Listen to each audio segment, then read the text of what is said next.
ఇవాళ జనసేన పార్టీ ఆవిర్భావ సభ జరగనుంది. పార్టీ ఆవిర్భవించి 12 ఏళ్లు పూర్తి చేసుకుంది.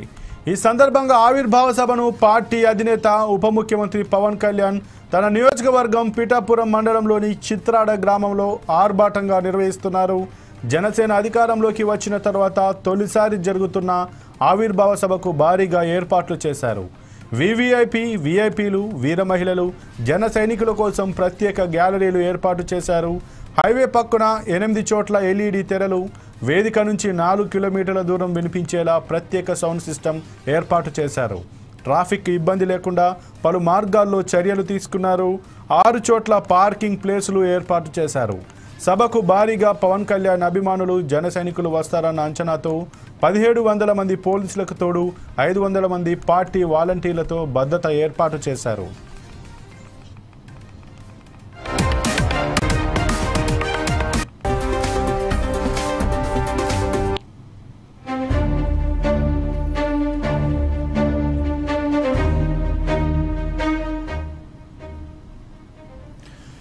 సభ మధ్యాహ్నం 3 గంటల 30 నిమిషాల నుంచి రాత్రి 10 గంటల వరకు సాగే అవకాశం ఉంది.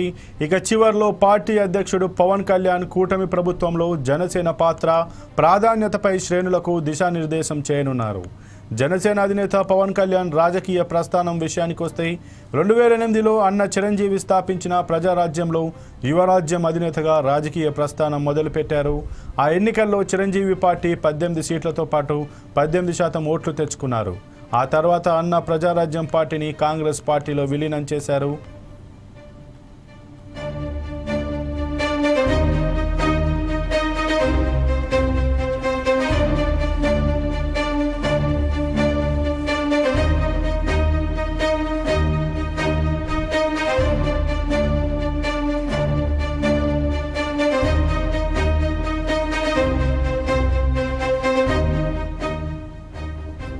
ఆ తర్వాత వెయిట్ చేసి 2014లో జనసేన పార్టీ స్థాపించారు.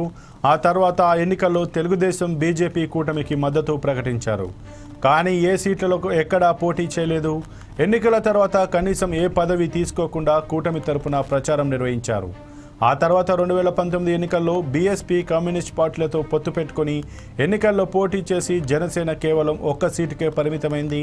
ఆ ఎన్నికల్లో పవన్ కళ్యాణ్ పోటీ చేసిన 2 చోట్ల పోటీ ఓటమి పాలయ్యారు. దీంతో ఎక్కడా నిరాశపడకుండా పోగొట్టుకున్న చోటే రాబట్టుకోవడం అన్నట్టు గోడకొట్టిన బంతిలా మొన్నటి ఎన్నికల్లో బీజేపీ, తెలుగుదేశం, జనసేన కూటమి ఏర్పాటులో కీలక భూమిక పోషించారు.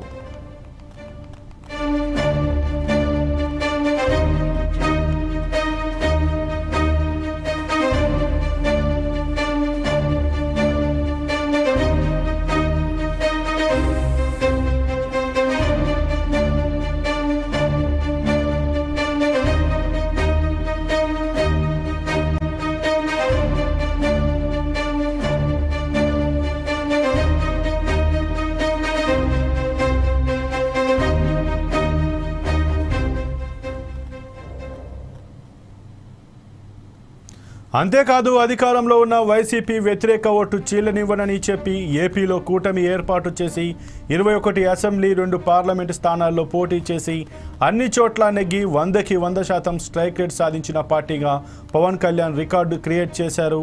అంతేకాదు వైసీపీని 11 సీట్లకే పరిమితం చేయగలిగారు. ఓ రకంగా 2024 ఎన్నికల్లో వైసీపీ గద్దె దిగడానికి తెలుగుదేశం పార్టీ అధినేత చంద్రబాబు నాయుడు మరోసారి ముఖ్యమంత్రి కావడానికి కారణం పవన్ కళ్యాణే అని చెప్పాలి. అటు ఉత్తరాదిలో దెబ్బతిన్న బీజేపీకి ఏపీలో పవన్ కళ్యాణ్ చాణక్యమే నరేంద్ర మోడీని ప్రధాని కాగలిగేలా చేసింది. మొత్తంగా 2024 ఎన్నికల్లో మన రాష్ట్రంలోనే కాదు దేశంలోనే అసలు సిసలు గేమ్ చేంజర్గా నిలిచారు.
దేశవ్యాప్తంగా హోలీ